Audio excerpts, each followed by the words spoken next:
The stock market crash of October 29, 1929, known as Black Tuesday, was not the sole cause of the Great Depression nor the first crash of that month. However, it is generally remembered as the most obvious sign of the Depression's onset. The Great Depression, which occurred between 1929 and 1939, was a severe global economic crisis that affected many countries worldwide.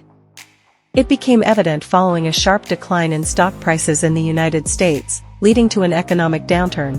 Economic contagion began around September 1929 and culminated in the collapse of the Wall Street stock market on October 24, known as Black Thursday.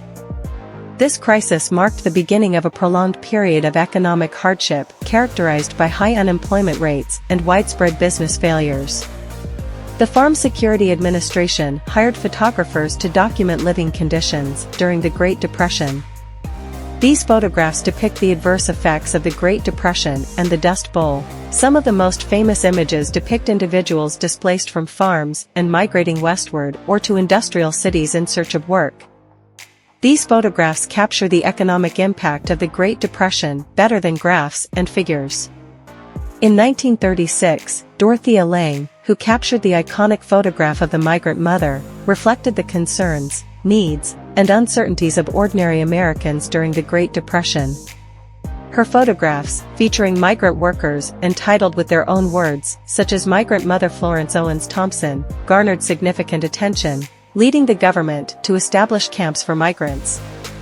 Dorothea Lange, considered one of America's greatest documentary photographers, passed away from cancer in 1965 at the age of 70. Now let's delve into the story of that famous migrant woman photograph. In the spring of 1935, Lange, returning home from a long journey photographing migrant worker camps, passed by a sign pointing to a pea pickers camp. Lange had already taken many photographs of pea pickers, but didn't take notes this time and asked few questions. Lange requested permission from Thompson to take photographs, and then she photographed Thompson and her 3 children.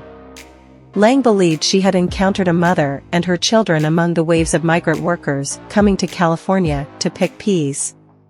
However, this was not accurate.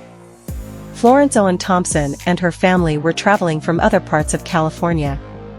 While her husband and son went to town to fix some car issues, she had set up camp by the roadside. Upon their return, she mentioned that a photographer had taken some pictures. Thompson never expected one of those photographs to immortalize her as the Migrant Mother. Years later, in a letter to the editor of a local newspaper expressing discomfort with the exploitation of her likeness, Thompson wrote about her regret for allowing Lange to take the photograph, saying, "I wish she hadn't taken my picture. I can't get a penny out of it. She didn't ask my name. She said she wouldn't sell the pictures. She said she'd send me a copy, she never did." 40 years after Lange took the famous photograph, a reporter tracked down the woman known as the Migrant Mother. Florence Thompson was living in a trailer park in California.